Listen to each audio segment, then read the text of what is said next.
So we live in this perception of a perception of ourselves. Hence, my identity is made by what my parents think I should be. My identity is made up by what my college or university thinks I should achieve. While you're living in that bubble and that echo chamber, getting to what you really want to do is impossible, because maybe that just doesn't fit. And I think so many people feel that way today, that they don't fit into the current education system. They don't fit with the 3 or 4 or 5 careers that you're taught exist. So that process of self-excavation and actualization first requires being exposed. You can't be what you can't see. And what we have to do in order to get to that place where we can take the keys and unlock the self-imposed prisons, or the prisons that we have given ourselves on the basis of what we have come to believe is our limitations, what we can and can't do. We have to let go of that. And I call it rewriting our agreement with reality. I will wake up with a new mindset for myself, for my future. The sky's the limit to your dreams. You can go beyond the stars if you make it up in your mind that you won't be stopped.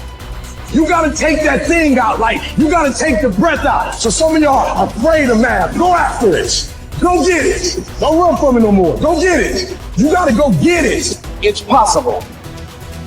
At the end of the day, you're going to go as far as you're willing to fight for, and that's it. And if you're willing to fight to go all the way, then you will go that far. You will set a new bar. You will define for people what is possible. You just have to have the drive and willpower to go through that next door and give it your all. We all must become the leaders that we're looking for. We got this.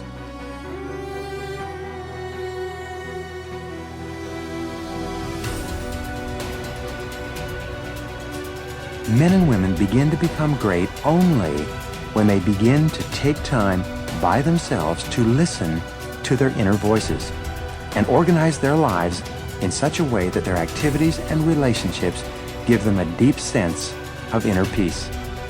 The first step that you can take to personal greatness is to sit down quietly and look over your life to determine the areas where you're not experiencing the peace of mind and happiness that you really want. You'll find that this is a very easy exercise to do because your mind is continually preoccupied with these problems, just like a person sitting on a tack would be preoccupied with the pain. Your job is to get off the tack. Your responsibility to yourself is to realize that you can never make someone else happy by being unhappy yourself, just as you can never make someone else healthy by being sick. You should not sacrifice your happiness in an attempt to somehow achieve the happiness of another person. You'll only end up making no one happy, especially yourself. In the play Cyrano de Bergerac by Edmond Rostand, Cyrano, the great individualist, is asked why it is that he is so outspoken and so self-assertive. He answers with this beautiful line. He says, "I choose the line of least resistance in this, that I will please at least myself in all things." When you make the decision that, for better or worse, you will please at least yourself in all things, only then will you be truly happy. And only then, it seems, will you be able to help anyone else to be happy as well. The second law of happiness is the law of emotion. It says that human beings are 100% emotional in everything they think and feel and decide. I used to think that people were 90% emotional and 10% logical. However, both research and experience contradicts this conclusion. People are totally emotional in everything they do. If a person says to you that he's decided to do the logical thing, it simply means that he has more emotion devoted to that course of action than he does to another course of action, and he uses the word logical to justify his decision. Someone once said that no matter how old you become, you always have the emotions of a teenager. This may or may not be true, but the central impact of your emotions and feelings is a key component in both understanding and achieving your own happiness. The first part of the law of emotion is that you are motivated by two major groups of emotions, those of love or desire, and those of fear or loss. These are the positive emotions and the negative emotions. These emotions were described by Sigmund Freud as emotions associated with pleasure and emotions associated with pain. You have a tendency to move toward those experiences you associate with pleasure or happiness, and you have a tendency to move away from those experiences you associate with pain or unhappiness. This is the essence of the pleasure principle that I mentioned earlier. The second part of this law of emotion says that the content of your emotional life is largely determined by the thoughts you dwell upon most of the time. This is such a simple and obvious truth that it's often overlooked by most people. It simply says that if you think happy thoughts, you will be a happy person. If you think angry thoughts, you'll be an angry person. If you think about the things that people have done to hurt you and the reasons you have to be angry or unhappy, you'll be negative, pessimistic, and eventually you'll be depressed. Abraham Lincoln once wrote, "A man is just about as happy as he makes up his mind to be." Well, this is true for you and true for me. Let life touch you. Don't let it kill you, but at least let it touch you. The next touch could open up the well springs you'll never lack for desire for the rest of your life. From shortly after the time I met my teacher, Mr. Shope, at age 25, no one's ever had to say to me all these years, "When are you gonna get going?" Nobody's ever said that to me all these years. I've heard, "When are you gonna slow down? You're gonna have a heart attack and die. You can't keep up this kind of calendar." But nobody's ever said to me, "When are you gonna get going?" I'm asking you to keep searching for life experiences until you find one that lights your fires, until you will never lack for desire for the rest of your life, and nobody will ever have to say to you the rest of your life, "When are you gonna get off the couch?" Clue. Welcome all experiences. Don't put up the walls. The same wall that keeps out disappointment keeps out happy. Take the risk. And here's the last emotion that can change your life in a single day. It's called resolve. Resolve says, "I will." Two of the most powerful words in the language. I gave you the formula for disaster. Could, should, don't. Here's the formula for fortune. Should, could, will. I will. I should. I can, and I will. Two of the most powerful words in the language. I will. Benjamin Disraeli once said, "Nothing can resist a human will that will stake even its existence on its purpose." I'll do it or die. What a powerful set of words. The man says, "I will climb the mountain. They've told me it's too high, it's too far, it's too difficult, it's too rocky, it's never been done before." The man says, "Hey, it's my mountain, I'll climb it. Pretty soon you'll see me waving from the top or dead on the side, 'cause I ain't coming back." The best definition of resolve I ever got was from a junior high girl, Foster City, California. I love to talk to kids and ask them definitions. They come up with beauty. I got to this word and I said to the kids, "Who can tell me what resolve means?" Some didn't know and some tried. It was interesting. The best one I got was a little girl about 3 rows back. She said, "Mr. Rohn, I think I know." I said, "What?" She said, "I think resolve means promising yourself you will never give up." I said, "That's the best I've ever heard. You can't say it any better than that. Promise yourself you will never give up. You don't have to promise me. You don't have to promise the world. Just promise yourself."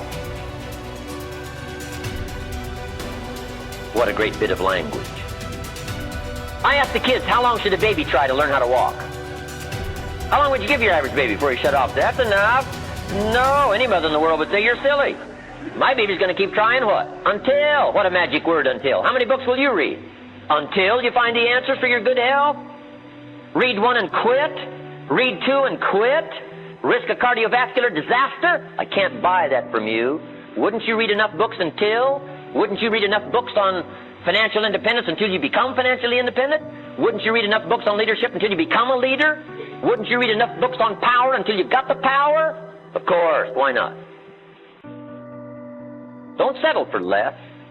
Use this little until phrase. I'll do enough exercises until I become healthy. I'm out of breath now, but I'll put myself through enough disciplines until I'm no longer out of breath. I'm not going to walk up 1 flight of stairs and can't catch my breath. It's over. Until magic. Ask yourself questions.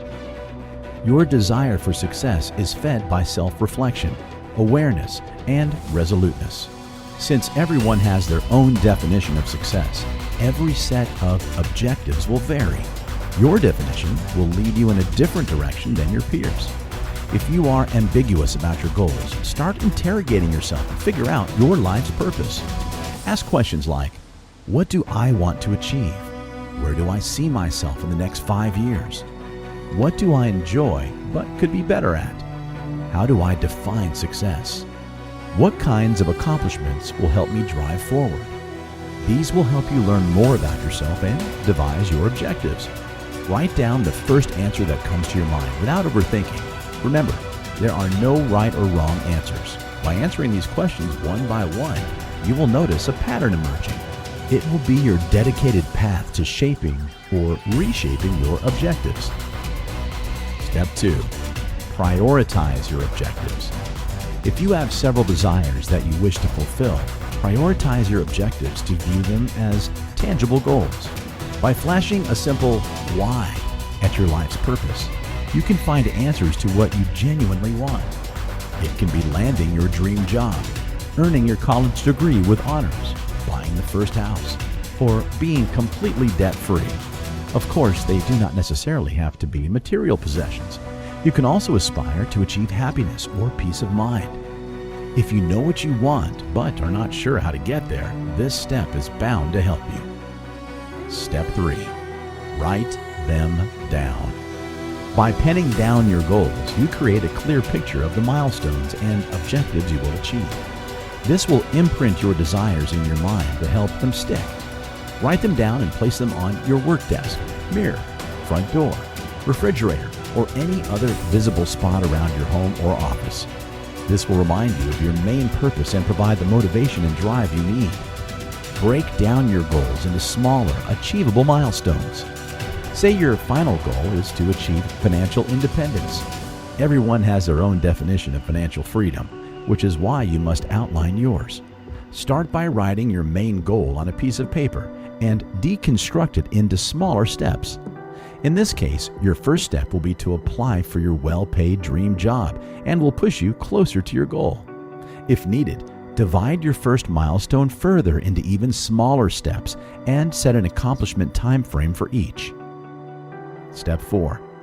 Take the SMART goal approach. Whether you're crafting new goals for yourself, whether personally, academically, or professionally, several factors will influence your likelihood of success.